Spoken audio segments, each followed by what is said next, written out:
Hi friends, మీకు తెలుసా భగవద్గీతలాగా 3 దేవీ గీతలు ఉన్నాయని? భగవద్గీతను స్వయంగా దేవతల తత్వంగా భావించడం ఈ సిద్ధాంతం. భగవద్గీతను మానవాళికి ధర్మ మార్గాన్ని తెలియజేసే పవిత్ర గ్రంథంగా మాత్రమే కాకుండా జీవితమంతా దేవతా స్వరూపంగా ఆరాధించడమే ఈ తత్వం. మనకు 3 దేవీ గీతలు ఉన్నాయి. భగవద్గీతలాగే దేవీ గీత కూడా ఒక సంక్షిప్త తాత్విక గ్రంథం. ఇది దేవీ శక్తిని శక్తివంతమైన మరియు కరుణామయుడైన సృష్టికర్తగా వ్యాపించి విశ్వరక్షకురాలిగా ప్రదర్శిస్తుంది. దేవీ గీత దేవి భాగవతంలోని 7వ స్కందంలోని చివరి 10 అధ్యాయాలను కలిగి ఉంటుంది. మనకు గందరగోళాన్ని నివారించడానికి మరియు గీతను గుర్తుంచుకోవడానికి మరో 2 దేవీ గీతలు ఉన్నాయి. వాటిలో మొదటిది కూర్మ పురాణంలో కనిపిస్తుంది. ఈ గీతలో పార్వతీదేవికి మరియు హిమవంతులతో సంభాషణ ఉంటుంది.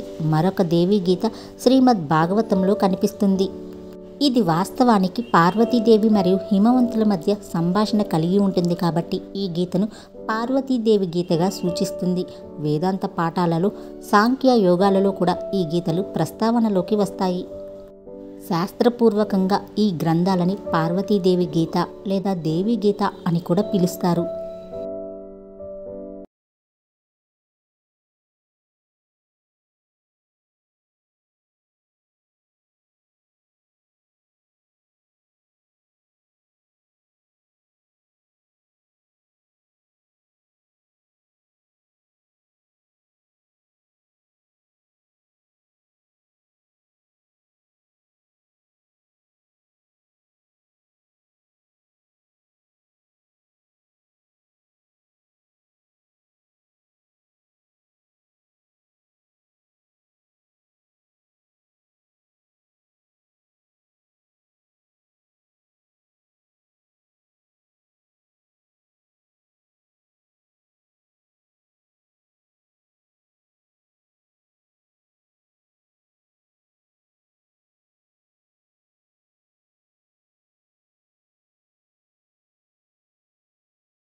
సంవత్సరంలో ఒక వారం మాత్రమే తెరిచి ఉంచే దేవాలయం హసనాంబ దేవాలయం కర్ణాటక రాష్ట్రం హసన్ జిల్లాలో ఉంది. ఈ దేవి పేరు హసనాంబ అంటే నవ్వే అమ్మ అని అర్థం.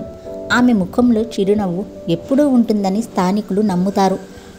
ఇది శక్తిపీఠాలలో ఒకటి అని కూడా చెబుతూ ఉంటారు. పురాణాల ప్రకారం హసనాంబ తల్లి ఒక శక్తి స్వరూపిణి. ఆమె నిత్యం నవ్వుతూ తన భక్తులను రక్షిస్తుందని నమ్మకం. హసన్ పట్టణానికి హసనాంబ అనే పేరే కారణమని అక్కడి వాళ్ళు చెబుతూ ఉంటారు. ఒకసారి సప్తమాతృకలు అనగా 7 దేవతలు భూలోక సందర్శనకు వచ్చారు. అందులో హసనాంబ అమ్మ ఇక్కడే ఉండాలని మిగిలిన 6 దేవతలు నిర్ణయించారు. అందుకే ఆమె అక్కడే నిలిచిపోయింది. మిగతా అమ్మవార్లు ఇతర ప్రదేశాలకు వెళ్ళారు. ఒక వారం మాత్రమే తెరిచి ఉంచే దేవాలయం హసనాంబ దేవాలయం సంవత్సరంలో ఒక వారం మాత్రమే అనగా దీపావళి వారంలో 7 రోజులు మాత్రమే తెరుస్తారు. మిగతా కాలంలో గుడి తలుపులు మూసే ఉంటాయి. ఆలయం మూసిన తర్వాత కూడా అమ్మవారి ముందు వెలిగించిన నెయ్యి దీపం సంవత్సరమంతా కాలుతూనే ఉంటుందట. అలాగే అమ్మవారి పైన వేసే పుష్పాలు కూడా వాడకుండా సువాసన కలిగి ఉంటాయి. ఆ తల్లికి సమర్పించిన నైవేద్యం కూడా పాడవదట. ఇది నిజంగా అద్భుతం అని చెప్పాలి. ఒకసారి ఆలయంలో దొంగతనం చేయడానికి ఒక దుర్మార్గుడు అమ్మవారి గుడిలోకి వస్తాడు. వెంటనే అమ్మవారికి కోపం వచ్చి ఆ రాక్షసుణ్ణి శపిస్తుంది. వెంటనే అతను శాపానికి గురై రాళ్లుగా మారాడని చెబుతారు.